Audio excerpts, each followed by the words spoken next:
Okay, ladies and gentlemen, this is the third years of our coffee talk.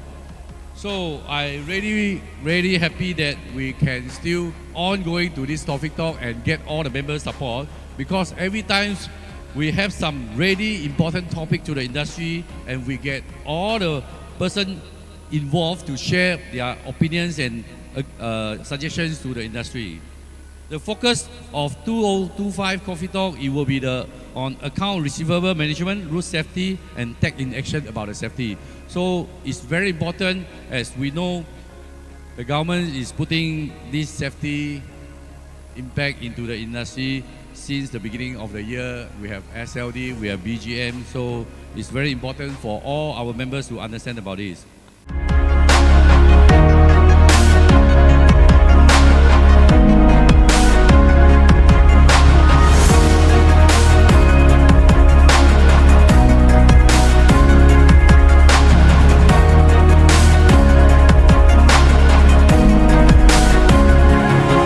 May I now invite our panelists on the stage in the following orders. Leading our panel discussion this morning is Mr. Dominic Navid Martin. Dominic, atau nama manja dia Dom, we call him Dom, is an expert in IT system with a vast experience in the logistics industry, both in operation and technology integration. With his combined knowledge of system and on-the-ground operation, Mr. Dominic Toretto is well placed to guide us our discussion as this morning moderator. Apa pasal ada echo pula? I don't know. Is it your mic? I don't know. Is it my mic? Echo? No. Alright. Okay, next, I would like to invite Mr. Su Chi Yong, the AMH President. Penatlah saya punya boss naik turun. Yes, Mr. Su has been instrumental in championing the interests of hauliers nationwide, strengthening the partnership with stakeholders and pushing for improvement in industry policies and operational standards. Next, we have Mr. Mahendra Raja Selvaraja, the CEO of D&D Control. Tepuklah sikit guys. Mr. Mahen, a pioneer in digital and technological solutions for the logistic and container supply chain sector. Under his leadership, the company has been at the forefront of innovation and industry modernization. Model. Okay. Sorry. Next, I would like to invite Dato' Abdul Razak bin Nazahidin, the director of Razak Co PLT. With over 3 decades of experience in audit, taxation, and advisory services, Dato' Razak has been a trusted advisor to cooperation across Malaysia, bringing expertise in financial governance and corporate strategy.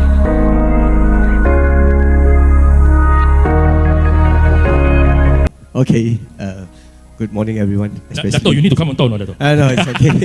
Okay, my name is Dolicia. Okay, I just have a question since the panelists is all here. I think I'm coming from this forwarding perspective. We understand that this CLA have rolled out quite some times already, and then especially with the association AMH and also the CLA together with our association SAFLA. My question here is that we have to make it very precisely clear here, because SAFLA we have the NCD, as everybody knows, and now we have the CLA. In fact, we are collaborating, and many of our members have utilized NCD and also CLA. But here, why I'm saying that we need to be precisely clear is that the usage of or utilizing this CLA, either from the forwarding perspective or directly from the importers, I mean the clients. All right. So I don't say that the complication is here. The thing is here that we must make it precisely who are responsible. We are talking just now. We are talking about importer or forwarding a hopping around lah. I don't say they move, they owe you this much amount, then they appoint another one, and then appoint another one. So the watch list is there. So the watch list is against the importers or the forwarding. My question. Mahin, you know what I'm trying to say here? Sometimes those days we say that you use the word blacklist, right? Those days D&D we say blacklist. Who are you to blacklist us? We are doing business. Who are you to blacklist us? So the watch list, I think, is quite viable to be used. But the watch list is the forwarding or the importer or the person who pay. Right? That's my question, mate. Thank you. I think this question is only directed to one person.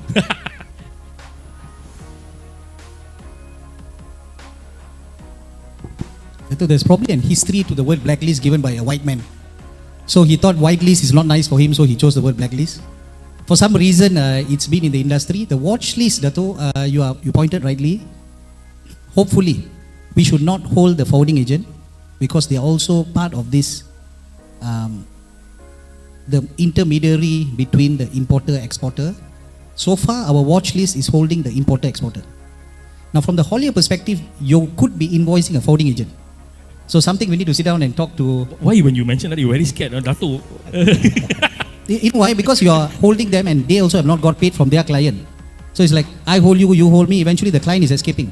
So if we know who is the importer-exporter, then we can put some pressure. But just to give you some perspective, the portal with the forwarding agent, their customers, forwarding agent customers on our platform is 160,000 importer-exporter on our platform.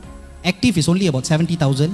And out of the active 70,000, the blacklist is below zero, the watch list, below 0.3%. So it's actually a very small community that is actually sitting in this watch list. So maybe with the haulage coming on board, it may slightly increase. But the decision, when the name is already on the watch list, the decision to continue serving the customer, it is still in the hand of the haulage. The haulage may still want to serve the customer because he's a good customer. They will say pay cash. You know, they're not going to give you credit maybe or shorter credit period. So we allow the industry to still find their way to serve their customer. So basically the watch list is not barring them from actually doing anything. Should not. It's just showing you that these are just bad paymasters. If you still want to carry on, not an issue. But it's just an indication, right? So they may not be bad paymaster. For some reason they pay late. So it sounds a bit better, yes, you know? yes. I will correct my term. I think Dato used the word rascal or something like that. Allow me to add, Dato, why don't AMH Safra, we work together to come out with the watches for the whole logistics industry? Wow. Tepuk tangan sikit. Oh, very good. So that we make sure whoever want to use our logistics services is all orders to the payment. Right. Very good. Wah, bagus lah. I saw one hand going up. Miss Rema, we are really short of time. Okay. Panelists, thank you very much for taking extra 15 minutes of your time. Where's the MC? Dah hilang ke MC? Ada 5 minit break, you sudah hilang. Okay? So, thank you again. Very, very good insight. Appreciate everything. Guys, one more round of applause for the panelists. Woo! Please, lepas ni ambil card you, pass the card. Everybody is there, please. Kalau you nak tanya soalan lebih shy sikit, please ask direct later. Everybody will be staying for the lunch, so please. Okay? Mr. MC.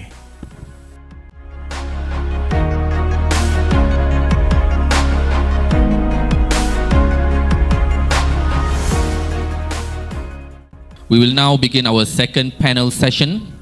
So may I invite the following panelists to join our handsome and kind Mr. Dominic Martin, our moderator, which is already on stage. I would like to invite Mr. Su Chi Yong. Tepuk sikit. Tepuk, betul lah, baru saya dah cakap. Okay, joining us is Mr. Su Chi Yong, the president of AMH, whose leadership bridges industry and policy for Malaysian haulier industry. He brings deep insight into logistic operation and industry challenges. Tadi baca sama punya ke? Tak, lain. Lain. It's a different one, okay? Mantap. Thank you for noticing. Okay, next, I would like to invite Mr. Mark Appel. I think I pronounced it correctly, okay? Hopefully. Okay, Mr. Mark is the Managing Director of MAN Truck and Buses Malaysia. He leads one of the key player in the commercial vehicle and transport solution, bringing perspective on vehicle technology, fleet management, and industry partnership. And next, we have Encik Hafiz from Land Public. Apa ni? Land Public. Aduh. Habislah, nanti license semua tak lepas tu. Sebab I tak biasa cakap bahasa Inggeris lah. I tahu agensi pengangkutan awam darat saja.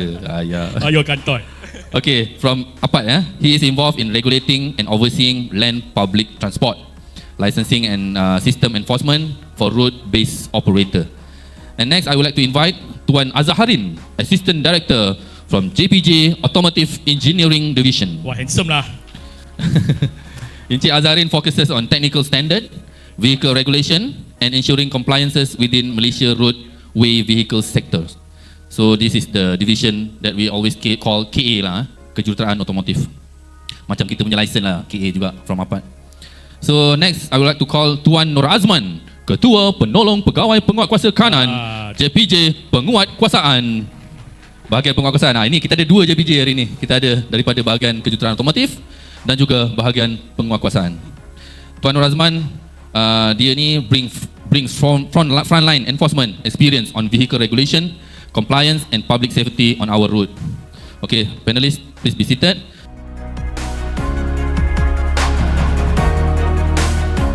So moving on to our next question, for Encik Hafiz.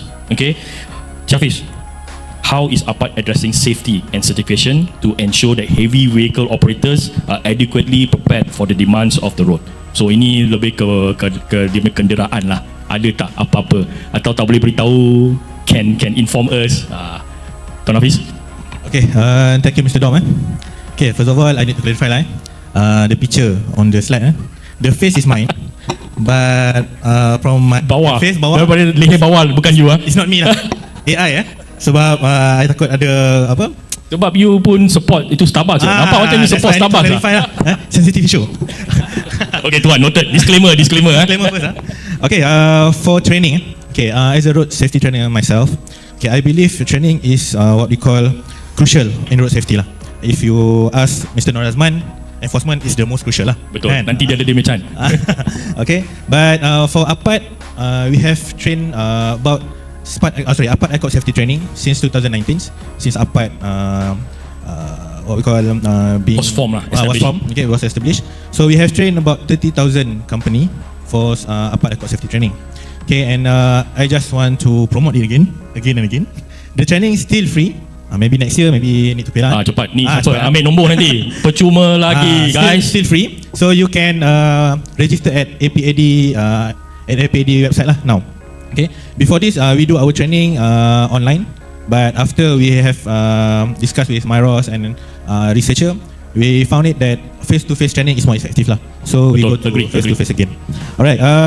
And also for your information, the training is compulsory in licensing process.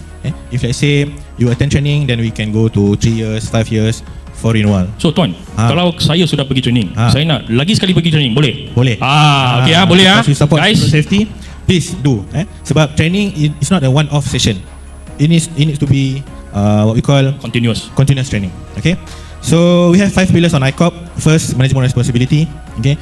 Bagi I, kepala kena betul lah kan. Baru ekor akan ikut lah. Betul. I takut kepala pergi langgar dinding, everything pun langgar dinding lah. So Mr. Mark, they said it has to start from the top, then the bottom will follow. Right, very true.